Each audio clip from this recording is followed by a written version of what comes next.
इसका लगभग दोगुना वो कर देंगे 2050 तक। इसका मतलब सीधा सा ये है कि मांस उत्पादन करने वाली कंपनियां पूरी दुनिया में ताकत से लगी हुई हैं कि मांस का उत्पादन बढ़े। और ये मांस का उत्पादन तभी बढ़ेगा जब मांस का उपभोग बढ़े, मांस का उपयोग बढ़े, मांस का ज्यादा से ज्यादा लोग उपयोग करें। तो मांस पैदा करने वाली कंपनियां पूरी दुनिया को मांसाहारी बनाने के काम में लग गई हैं और उसके लिए उन्होंने कई तरह के तर्क और कुतर्क विकसित कर लिए हैं और रात दिन वो प्रचार कर रही हैं। उनके विज्ञापन रोज टीवी पर आ रहे हैं। भारत में भी आपने देखा है ना, ये मांस उत्पादन करने वाली कंपनियों का ही विज्ञापन है, संडे हो या मंडे कभी भी खाओ अंडे, आपने देखा होगा। और हमारे देश में मुझे बहुत शर्म आती है, अफसोस होता है कि कई सिनेमा में काम करने वाले एक्टर एक्ट्रेसेस जो निजी जिंदगी में शाकाहारी हैं, वो पैसे के लालच में अंडों का विज्ञापन करते हैं। और हमारे देश के कुछ खिलाड़ी भी हैं, क्रिकेट खेलने वाले खिलाड़ी हैं, अन्य खेल खेलने वाले खिलाड़ी हैं, और हमारे देश के और भी कई ऐसे अच्छे लोग जिनको माना जाता है मीडिया में, वो भी लग गए हैं। तो पूरी दुनिया में मांस का उपभोग बढ़े और मांस का उपयोग बढ़े, इसके लिए कंपनियां करोड़ों करोड़ों रुपए विज्ञापन पे खर्च कर रही हैं। तो अभी 28 करोड़ 50 लाख टन मांस उत्पादन होता है। 2050 तक उम्मीद है कि ये 46 करोड़ टन होगा, अगर वो सफल हो गए तो। और दूसरी तरफ यह भी संभावना है कि अगर हम सफल हो गए, भारत स्वाभिमान अभियान सफल हो गया और सारी दुनिया में हमारे जैसे विचार के लोग सफल हो गए, तो आने वाले सन 2050 में पूरी दुनिया में मांस का उपभोग 0 होगा, 0 होगा, 0% होगा। माने ये जो 28 करोड़ 50 लाख टन आज हो रहा है, ये 2050 तक आते आते खत्म ही हो जाएगा, बंदी हो जाएगा, अगर हमारे जैसे लोग सफल हो गए और अपनी विचारधारा के लोग सारी दुनिया में बढ़ गए। तो ये लड़ाई अब देवासुर संग्राम की लड़ाई है। एक तरफ असुर लोग हैं जो मांस पैदा कर रहे हैं, मांस खा रहे हैं और मांस खिला रहे हैं, और एक तरफ आपके जैसे देव लोग हैं, देवता लोग हैं, जो मांसाहारी जीवन शैली के खिलाफ सारी दुनिया को शाकाहारी बना रहे हैं और इस अभियान को बढ़ा रहे हैं। योग और प्राणायाम के माध्यम से, और कोई कोई दूसरे लोग मेडिटेशन के माध्यम से, अलग अलग माध्यमों से ये काम चल रहा है। युद्ध सारी दुनिया में इस समय शुरू हो चुका है। ये मांस पैदा करने वाले जो सारी दुनिया में लोग हैं, जितना मांस ये पैदा करते हैं, इन मांस के पैदा होने के जो उपभोग के बारे में एक जानकारी देना चाहता हूं कि एक तरफ दुनिया में भारत जैसे 186 गरीब देश हैं और एक तरफ अमेरिका जैसे दुनिया में 16 अमीर देश हैं। तो 16 अमीर देशों में कुल मांस उत्पादन का 60% खपत होता है और 186 देशों में कुल मांस उत्पादन का मात्र 40% खपत होता है। इसका मतलब बहुत साफ है कि गरीब देश अभी भी बहुत ज्यादा धार्मिक हैं, बहुत ज्यादा नैतिक हैं, गरीब देश अभी भी बहुत ज्यादा सात्विक हैं और गरीब देश अभी भी बहुत ज्यादा पवित्र हैं। अमीर देश जिनकी संख्या मात्र 16 है, वहां 60% मांस का उपभोग होता है। माने 28 करोड़ 50 लाख टन के आंकड़े को आप निकालेंगे तो लगभग 18-19 करोड़ टन मांस का उपभोग और उत्पादन तो अमीर देशों में ही है, गरीब देशों में तो काफी कम है। इसका मतलब गरीब देशों में अभी भी शाकाहारी लोग ज्यादा हैं, सामिश लोग अमीर देशों में ज्यादा हैं। मैं इसको थोड़ा और आगे बात करूं, ये अमीर देशों में और सारी दुनिया में जो मांस का उपभोग और उत्पादन है, इसमें मुर्गे मुर्गियों का जो उत्पादन है, मुर्गे मुर्गियों के मांस का वो करीब 9 करोड़ टन है, सुअर के मांस का उत्पादन करीब 10 करोड़ टन है, गाय के मांस का उत्पादन 6 करोड़ 70 लाख टन है। अब इतना मांस जो पूरी दुनिया में पैदा हो रहा है, 28 करोड़ 50 लाख मीट्रिक टन, इस मांस के उत्पादन के लिए हर साल पूरी दुनिया में 56 अरब जानवरों का कत्ल होता है। 56 अरब जानवरों का माने 5600 करोड़ जानवरों का कत्ल होता है। और ये बड़े जानवर हैं, बड़े जानवर का माने गाय है, बैल है, भैंस है, ये बड़े जानवर हैं, बकरे हैं, बकरियां हैं, मुर्गे हैं, मुर्गियां हैं, वहां तक तो गिनती होती है, सुअर भी इसमें है। उसके नीचे जो छोटे पक्षियों की गिनती है वो अंदाजा लगाया जाता है, उनको गिनना बहुत मुश्किल हो जाता है। तो 5600 करोड़ निर्दोष जानवरों को, मूक जानवरों को, जिन्होंने दुनिया में कभी किसी का अहित नहीं किया, किसी का नुकसान नहीं किया, ऐसे जानवरों को काट दिया जाता है 28 करोड़ 50 लाख मीट्रिक टन मांस पैदा करने के लिए। इस मांस के उत्पादन में भारत की क्या स्थिति है, उसके बारे में भी मैं बताना चाहता हूं। भारत में हर साल मात्र 58 लाख मीट्रिक टन मांस का उत्पादन होता है। पूरी दुनिया में 28 करोड़ 50 लाख मीट्रिक टन उत्पादन है मांस का। भारत में मात्र 58 लाख मीट्रिक टन मांस का उत्पादन है। माने पूरी दुनिया के अगर प्रतिशत में निकाला जाए तो पूरी दुनिया के मांस के उत्पादन का 10% निकलेगा तो करीब 2 करोड़ 80 लाख निकलेगा। 5% निकलेगा तो करीब 1 करोड़ 40 लाख निकलेगा। 2.5% के आसपास भारत में मांस का उत्पादन है। पूरी दुनिया के कुल मांस के उत्पादन में भारत की स्थिति 2.5% उत्पादन की ही है। माने अगर दुनिया के हिसाब से आंकड़ों में बात की जाए तो भारत में मांस का उत्पादन अभी काफी कम है। माने भारत में मांस खाने वाले लोग काफी कम हैं। माने भारत में सबसे ज्यादा संभावना है सभी लोगों के जल्दी से जल्दी शाकाहारी हो जाने की। भारत में जनसंख्या के प्रतिशत के अनुसार मैं बात करूं तो भारत में अगर मान ले 115 करोड़ नागरिक रहते हैं तो आंकड़ों के अनुसार इनमें लगभग 70% नागरिक हैं जो शाकाहारी हैं, जो पूरी तरह से शाकाहार पर जीवन जीते हैं अपना, और 30% भारतवासी हैं जो मांसाहारी हैं, जो मांस खा के अपना जीवन बिताते हैं। भारत में मांस के उत्पादन में गाय का मांस 14 लाख टन पैदा होता है, भैंस का मांस करीब 14 लाख टन पैदा होता है, मटन करीब 2.5 लाख टन पैदा होता है, बकरे बकरी का मांस करीब 4.5 लाख टन है, सुअर का मांस 6,30,000 टन है, मुर्गे मुर्गी का मांस 16 लाख टन है। और इस पूरे मांस को पैदा करने के लिए भारत सरकार के पिछले साल के आंकड़े हैं 2008 के कि ये भारत में 58 लाख मीट्रिक टन मांस पैदा करने के लिए 10 करोड़ 50 लाख जानवरों का पिछले साल कत्ल किया गया। और ये 10 करोड़ 50 लाख जानवरों का जो कत्ल हमारे देश में किया गया, इनमें लगभग 4.5 करोड़ जानवर हैं जो गाय बैल भैंस की कैटेगरी के हैं, माने बड़े जानवर हैं, और बचे हुए सारे छोटे जानवर हैं, बकरे बकरी मुर्गे मुर्गियां आदि आदि। तो भारत देश में लगभग 3,600 तो सरकार के रजिस्टर्ड कत्ल खाने हैं और करीब 36,000 अनरजिस्टर्ड कत्ल खाने हैं। इनके द्वारा कुल मिलाकर ये 10 करोड़ जानवर हर साल काटे जा रहे हैं और उसमें से 58 लाख मीट्रिक टन मांस पैदा हो रहा है। ये भारत की स्थिति है। इसी तरह चीन के बारे में अगर बात करूं तो चीन में हर साल 12 करोड़ मीट्रिक टन मांस पैदा होता है। और इसी तरह अमेरिका की बात करें तो अमेरिका में 4.5 करोड़ मीट्रिक टन मांस हर साल पैदा होता है। यूरोप की बात करें तो यूरोप में हर साल करीब 3.6 करोड़ मीट्रिक टन का है और दूसरे देशों में उससे कुछ कम है। अब ये जो मांस उत्पादन हो रहा है सारी की सारी दुनिया में, भारत सहित, इस मांस उत्पादन में 4-5 नुकसान सबसे बड़े हो रहे हैं।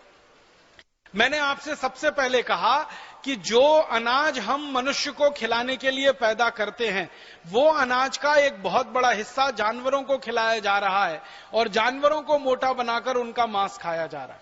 अगर जानवरों वाला अनाज सीधे मनुष्य को खाने को मिल जाए तो सारी दुनिया की भुखमरी खत्म हो जाए एक बार में ही। मैं आपको एक छोटी सी बात बताऊं, यूनाइटेड नेशंस ने अभी थोड़े दिन पहले स्टडी कराई, संयुक्त राष्ट्र ने एक अध्ययन कराया कि भारत में और दुनिया में हर दिन 40,000 लोग, जिनमें बच्चे भी शामिल है, बिना दूध और बिना रोटी के मरते हैं। 40,000 लोग हर दिन मरते हैं, भूख से मरते हैं। और सारी दुनिया में लगभग 200 करोड़ लोगों को भूखमरी की हालत है। पूरी दुनिया की लगभग 1/3 आबादी भूखमरी के कगार पर है। मैंने आपसे कहा था कि 650 करोड़ की पूरी दुनिया है, उसमें 200 करोड़ लोगों को हर समय भूखमरी की हालत रहती है और इनमें से 40,000 लोग हर दिन मर जाते हैं सारी दुनिया में भूख के कारण। अब इतने सारे लोग हर दिन मर रहे हों भूख के कारण, तो इन लोगों की भूखमरी खत्म हो जाए और 200 करोड़ लोगों की भूखमरी हमेशा के लिए खत्म हो जाए, उसके लिए संयुक्त राष्ट्र संघ की संस्था जिनका नाम है food and agricultural organisation FAO, उन्होंने एक सर्वेक्षण किया और उनकी रिपोर्ट ये कहती है कि सारी दुनिया के मांस खाने वाले लोग अपने मांस के उपभोग में सिर्फ 10% की कटौती कर दें, सिर्फ 10%। माने जो लोग सारी दुनिया में मांस खा रहे हैं ना, उनमें से 10% लोग शाकाहारी हो जाए तो एक भी बच्चा पूरी दुनिया में भूख से नहीं मरेगा और एक भी व्यक्ति पूरी दुनिया में भूख से नहीं मरेगा। इसको दो तरह से समझ सकते हैं। अमेरिका में हर आदमी साल में 165 किलो मांस खा जाता है। चीन में हर आदमी साल में 95 किलो मांस खा जाता है। यूरोप में हर आदमी साल में लगभग 130 किलो मांस खा जाता है, यूरोप और कनाडा मिला के। तो कनाडा और यूरोप में 130 किलो मांस आदमी साल में खा जाता है, अमेरिका में 165 किलो खा जाता है, चीन में करीब करीब 95 किलो मांस हर आदमी साल में खा जाता है। भारत में हर आदमी साल में जो मांसाहारी है 3.5 किलो मांस खा जाता है।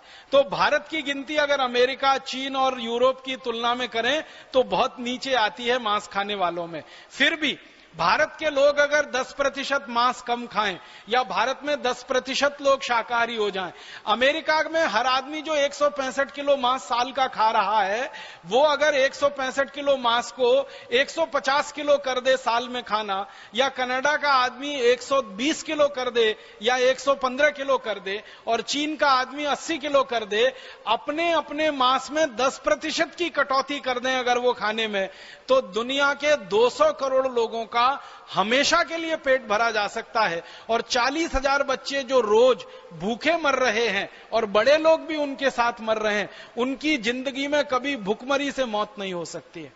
मतलब सीधा सा ये है कि मांसाहारी जीवन अगर छोड़ते हैं तो दुनिया के सारे लोगों को जिंदा रहने के लिए रास्ता खुलता है, दुनिया के लोगों का पेट भरता है। ये कितनी बड़ी बात है। और ये बात अभी अध्ययन में से निकल कर आई है जो संयुक्त राष्ट्र की संस्थाओं ने किया है। इसका मतलब बहुत साफ है कि दुनिया में जो लोगों को सेवा करनी है और लोगों का पेट भरना है, लोगों का जीवन अच्छा बनाना है, अगर सब मिलकर पूरी ताकत से एक ही काम में लग जाएं कि लोगों का मांस छुड़ा दें या लोगों को शाकाहारी बना दें, तो इतनी बड़ी सेवा पूरी दुनिया की हो सकती है, शायद ही कोई दूसरी सेवा उसके सामने हो। भूखे को भोजन देना और मरते हुए को जीवन देना, इससे बड़े पुण्य का काम पूरी दुनिया में कोई नहीं होता। भारत के शास्त्रों में और भारत के पुराने ऋषि महर्षियों के द्वारा कई किए गए आप्त वचनों में जो सबसे महत्व की बात है वो ये है, भूखे को भोजन देना, मरते हुए को जीवन देना, इससे बड़ा सेवा का और पुण्य का कोई काम नहीं है। तो अगर दुनिया के भूखे लोगों को भोजन देना है, मरते हुओं को जीवन देना है, तो हम सब पूरी दुनिया के लोगों को एक ही काम में ताकत से लग जाना चाहिए, लोगों को शाकाहारी बनाना चाहिए, लोगों का मांस छुड़वाना चाहिए। दुनिया के लोगों को शाकाहारी हो जाने में कितने फायदे हैं और दुनिया के लोग अगर मांसाहारी बने रहे तो कितने नुकसान हैं, छोटी छोटी कुछ बातें मैं आपको बताना चाहता हूं। एक बात यह बताना चाहता हूं कि एक साथ पूरी दुनिया में सबसे ज्यादा प्रदूषण अगर फैलता है तो मांस खाने वाले लोगों के कारण फैलता है। क्यों? प्रदूषण में जिन जिन चीजों को हम गिनते हैं, हवा जहरीली हो रही है, पानी जहरीला हो रहा है, हवा में कमी आ रही है, पानी में कमी आ रही है, और खेत के लिए काम आने वाली मिट्टी में खराबी आ रही है, और जंगल तेजी से कट रहे हैं, पूरी दुनिया में पेड़ों की संख्या कम हो रही है। ये सब कारण माने जाते हैं पर्यावरण प्रदूषण। दुनिया में जो जो अध्ययन हो रहे हैं वैज्ञानिकों के द्वारा, वो अध्ययन ये बता रहे हैं कि सारी दुनिया में तेजी के साथ जो जंगलों में कटाई हो रही है, उस कटाई का सबसे बड़ा कारण है मांस उद्योग का बढ़ते चले जाना। तेजी से जंगल खत्म हो रहे हैं, तेजी से जंगल कट रहे हैं, वो मांस उद्योग के कारण जंगल कट रहे हैं और जंगल खत्म हो रहे हैं। आप बोलेंगे वो कैसे हो रहे हैं?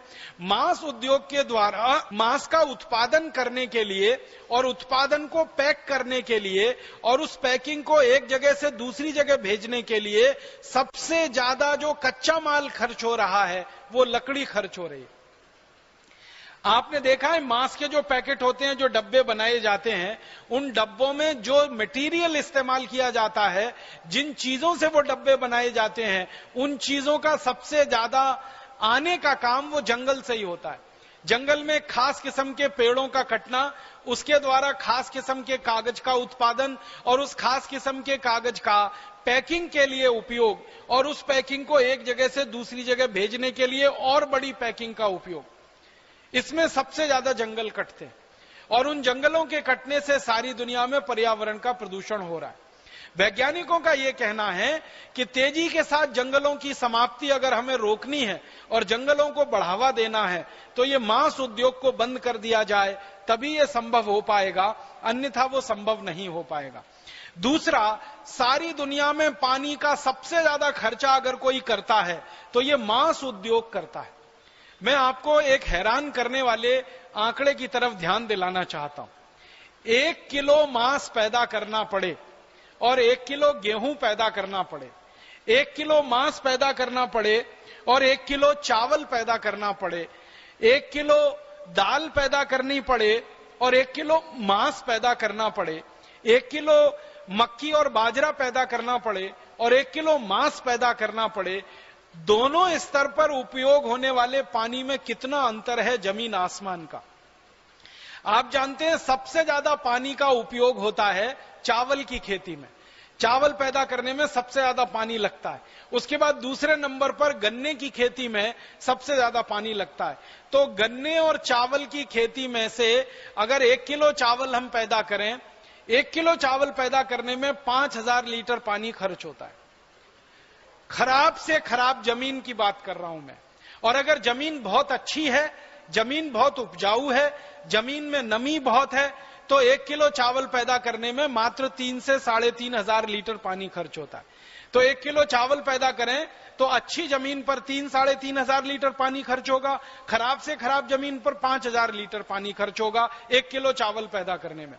1 किलो गेहूं अगर पैदा करना पड़े तो खराब से खराब जमीन पर जो पानी का खर्चा है वो 1000 से 1500 लीटर है और अच्छे से अच्छे जमीन पर पानी का खर्चा 7 से 800 लीटर है। अगर 1 किलो मक्की और बाजरी पैदा करना पड़े तो 1 किलो बाजरी पैदा करने में मात्र 500 लीटर पानी लगता है, 1 किलो मक्की पैदा करने में 700-750 लीटर पानी लगता है।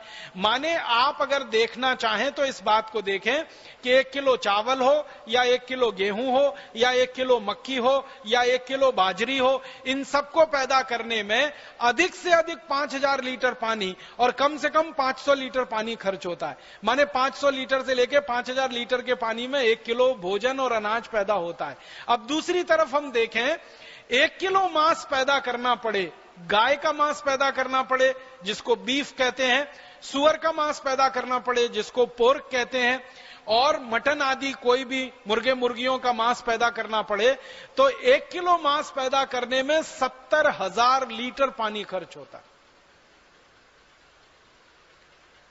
और ये मेरे आंकड़े नहीं है, संयुक्त राष्ट्र संस्थाओं के आंकड़े। संयुक्त राष्ट्र की संस्थाओं का कहना है कि 1 किलो बीफ पैदा करें या 1 किलो पोर्क पैदा करें या 1 किलो मटन पैदा करें तो कम से कम 70,000 लीटर पानी खर्च हो जाएगा। और 1 किलो गेहूं, चावल, चना आदि पैदा करें तो 500 लीटर से 5000 लीटर में काम हो जाएगा। मतलब सीधा सा ये है कि 1 किलो अनाज पैदा करने में जितना पानी खर्च होता है उससे लगभग 10 गुना से लेकर 100 गुने तक ज्यादा पानी खर्च होता है मांस पैदा करने में। अब आप जरा सोचिए कि सारी दुनिया में अगर 1 किलो मांस पैदा करने में 70,000 लीटर पानी खर्च हो रहा है तो 28 करोड़ 50 लाख मीट्रिक टन, 28 करोड़ में 1000 का गुणा कर लो, इतने करोड़ किलोग्राम, और उसमें फिर 70,000 का गुणा करो, कितने करोड़ लीटर पानी की बर्बादी होती है मांस के उत्पादन। और आप जानते हैं पानी एक ऐसी वस्तु है जिसको किसी भी रासायनिक प्रक्रिया के द्वारा कारखाने में नहीं बनाया जा सकता और कितने ही पैसे खर्च करके आपके घर में पैदा नहीं किया जा सकता। पानी तो एक ऐसी वस्तु है जो प्रकृति के द्वारा ही हमको मिलती है। प्रकृति की एक ऐसी व्यवस्था है जिसमें से पानी हमको मिलता है। समुद्र का पानी गर्मियों में वाष्प बन के उड़ता है, बादलों के रूप में इकट्ठा होता है, फिर बादलों में संघनन की क्रिया चलती है, और जब कम दबाव का क्षेत्र बन जाता है तो बादल बरस पड़ते हैं और पानी हमें मिल जाता है। इसी प्रकृति की प्रक्रिया के तहत एक एक बूंद पानी मिलता है, और उस एक एक बूंद पानी का सबसे ज्यादा दुरुपयोग अगर कहीं हो रहा है तो मांस पैदा करने वाले उद्योगों में हो रहा है। 1 किलो मांस के लिए 70,000 लीटर पानी की बर्बादी। मैंने 2 दिन से इसका हिसाब निकाला, तो मैं आपको एक सरल बात कहना चाहता हूं। आप अपने बाथरूम में, अपने स्नान घर में नल खोल के खड़े हो जाइए, 7 मिनट तक रोज नहाइए, 6 महीने लगातार नहाइए, उतने दिन में जितना पानी आप खर्च करेंगे उतना पानी 1 किलो मांस पैदा करने में खर्च हो जाएगा। माने एक साधारण आदमी 6 से 7 महीने रोज 6 मिनट अपने ऊपर पानी डाले, शॉवर के द्वारा पानी डाले या बाल्टी और मग से नहाने की कोशिश करे, तो 6 mहीने लगातार कोई व्यक्ति नहाने में जितना पानी खर्च करेगा उतना पानी 1 किलो मांस पैदा करने में एक क्षण में खर्च हो जाएगा। इसको एक दूसरे तरह से समझने की कोशिश करें। अच्छे से अच्छा पानी पीने वाला व्यक्ति दिन में 3 लीटर पानी पिए, और एक दिन में अगर वो 3 लीटर पानी पिए तो महीने में 90 लीटर पानी पिए, साल में 900 लीटर पानी पिए या 1000 लीटर पानी पिए, तो साल में एक व्यक्ति 1000 लीटर पानी पिएगा। 70 साल में एक व्यक्ति जितना पानी पिएगा उतना पानी 1 किलो मांस पैदा करने में एक क्षण में खर्च हो जाएगा। आप जरा सोचिए कितना बड़ा अत्याचार हो रहा है दुनिया में कि आप अगर 70 साल जिंदा रहते हैं, एक व्यक्ति जितना पानी का उपभोग करते हैं 70 साल में पीने के लिए, उतने पानी में 1 किलो मांस पैदा होता है। हम 6 महीने नहाने में जितना पानी खराब करते हैं उतना 1 किलो मांस पैदा करने में खर्च हो जाता है। और अगर परिवारों की संख्या गिनना शुरू करें तो मांस उत्पादन करने वाले उद्योग के लिए जितने पानी का खर्चा हो रहा है उतने ही पानी में 20 करोड़ परिवारों का जिंदगी भर के लिए, अगर 100 साल की जिंदगी मानी जाए तो जिंदगी भर के लिए पानी का खर्चा निकल सकता है। इसका मतलब समझते हैं, सारी दुनिया में 20 करोड़ परिवार भारत देश में हैं, तो पूरी दुनिया में भारत जैसे देश लोगों का जिंदगी भर के लिए खर्चा निकल आए, इतने पानी का उपभोग भारत के लोग कुल मिलाकर जितना करते हैं उतना दुनिया का मांस उद्योग पानी को बर्बाद कर देता है। मांस के उत्पादन में कितनी पानी की बर्बादी हो रही है इस मांस के उत्पादन में, आप सोचिए। करोड़ों लोगों को पीने के लिए पानी नहीं मिल रहा है दुनिया में, और इधर मांस उद्योग हजारों करोड़ लीटर पानी की बर्बादी कर रहा है। हमें अफसोस है, ये कहते हुए कोई खुशी नहीं होती, आजादी के 63 साल के बाद भी इस देश में लगभग 14 करोड़ परिवारों को पीने का शुद्ध पानी नहीं है। 20 करोड़ तो कुल परिवार हैं, 6 करोड़ परिवारों के पास तो पीने का शुद्ध पानी है, 14 करोड़ परिवारों के पास पीने का शुद्ध पानी नहीं है। 14 करोड़ परिवारों की माताओं बहनों को पीने का शुद्ध पानी लेने के लिए अपने अपने घर से 3-3, 4-4 किलोमीटर दूर पैदल जाना पड़ता है, 1 बाल्टी पानी लाना पड़ता है। और भारत देश में 14 करोड़ परिवारों में यह दृश्य रोज देखने को मिलता है कि माताएं बहनें सवेरे 3-4 बजे उठती हैं, एक खाली बाल्टी लेके जाती हैं, उसमें पीने का पानी भर के लाती हैं, फिर भोजन बनाती हैं, फिर दोपहर को वही बाल्टी खाली लेके जाती हैं, फिर पीने का पानी लाती हैं, फिर शाम का भोजन बनता है, और इसी में उनका पूरा जीवन तमाम होता है, पीने का पानी लाने और भोजन बनाने में। तो 14 करोड़ परिवारों को भारत में पीने का शुद्ध पानी ना मिले, और भारत जैसे देश में मांस उत्पादन करने वाली कंपनियां हजारों करोड़ लीटर पानी का दुरुपयोग करें, और सारी दुनिया में मांस पैदा करने वाली कंपनियां करोड़ों करोड़ों लीटर पानी का दुरुपयोग करें, ये बहुत बड़ा अन्याय और अत्याचार है जो पानी को लेकर पूरी दुनिया के लोगों के ऊपर किया जा रहा है। दूसरा बड़ा अन्याय और अत्याचार क्या होता है, जब जानवरों का मांस बाजार में बिकता है तो उनको कत्ल किया जाता है। कत्ल करने के लिए कत्ल खाने बनाए जाते हैं। इन कत्ल खानों में जब जानवरों को कत्ल किया जाता है तो बहुत बेरहमी के साथ किया जाता है, बहुत हिंसा होती है, बहुत अत्याचार होता है। आप अगर देख लेंगे किसी जानवर को कत्ल खाने में कत्ल होते हुए तो बहुत दिन तक शायद आपको नींद नहीं आएगी, आपको खाना अच्छा नहीं लगेगा। इतने ज्यादा बर्बरता से जानवरों को कत्ल किया जाता है। और जानवरों का कत्ल होते समय उनकी जो चीत्कार निकलती है, उनके शरीर से जो स्ट्रेस्ड हार्मोन निकलते हैं और उसकी जो शॉक वेव्स निकलती हैं, वो पूरी दुनिया को तरंगित कर देती हैं, कंपायमान कर देती। आपको एक छोटे से उदाहरण से समझाता हूं। जब किसी जानवर को काटा जाता है तो क्या स्थिति होती होगी, आप इसको थोड़ी देर की कल्पना करके समझने की कोशिश करिए। आपके ऊपर अगर कोई व्यक्ति हमला करे और आपको मार डालने की कोशिश करे, तो आपने महसूस किया है आपके दिल की धड़कन बढ़ जाती है। उस समय आपने महसूस किया होगा आपके माथे पे बहुत तेज पसीना आने लगता है, आपकी हथेलियों में पसीना आने लगता है, आपके पांव में पसीना आने लगता है, आपके दिल की धड़कन बढ़ जाती है, आपका ब्लड प्रेशर बहुत तेजी से बढ़ने लगता है।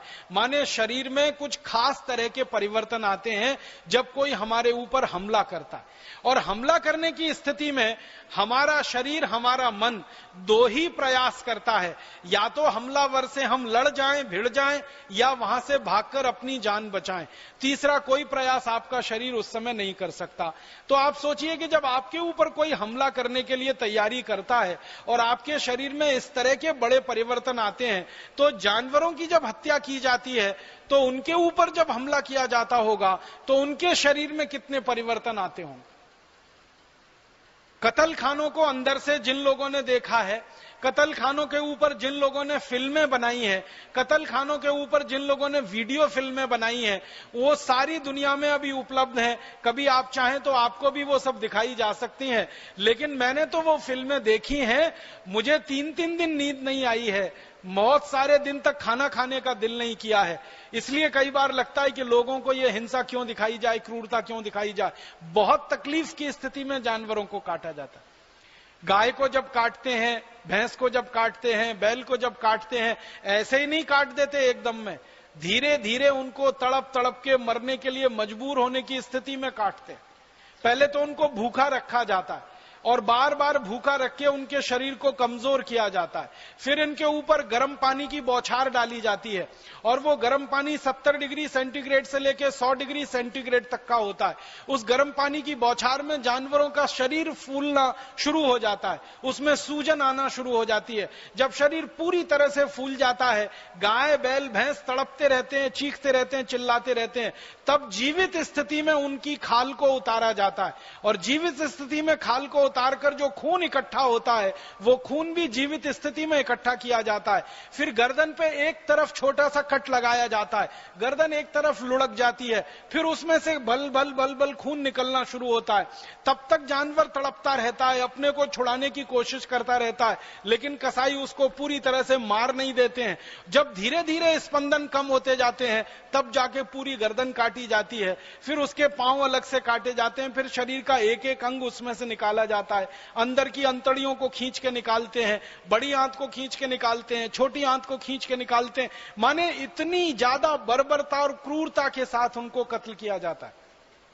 अक्सर यह देखा गया है कि जानवरों में जैसे गाय है, या तो बैल है, या तो भैंस है, या तो सुअर है, या तो मुर्गे मुर्गियां हैं, इनकी गर्दन पर जब एक कट लगा देते हैं, पूरी गर्दन नहीं काटते, तो वो जिंदा रहने के लिए इतना चीखते, तड़पते, चिल्लाते हैं कि कोई उनकी चीख पुकार सुन नहीं सकता, सिवाय उन बहरे कानों के जो रोज उनको काट काट के उनके मांस को डब्बों में पैक करते। बहुत क्रूरता होती है।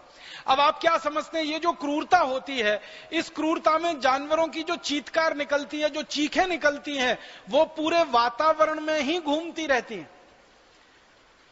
आज का जो आधुनिक विज्ञान है, उस आधुनिक विज्ञान ने यह सिद्ध किया है कि मरते समय किसी व्यक्ति के मुंह से निकली गई चीख पुकार, वो जानवर हो या व्यक्ति हो, अगर उसको क्रूरता से मारा जाता है, अगर उसको हिंसा से मारा जाता है, तो उसके शरीर से निकलने वाली जो चीख पुकार है, उनको वाइब्रेशंस में, उनको वेव्स की थ्योरी में जब समझाया जाता है, तो स्ट्रेस हार्मोन जो निकलते हैं शरीर से और उनसे जो निगेटिविटी निकलती है, जो निगेटिव वेव्स निकलती हैं, वो पूरे वातावरण को बुरी तरह से प्रभावित करती।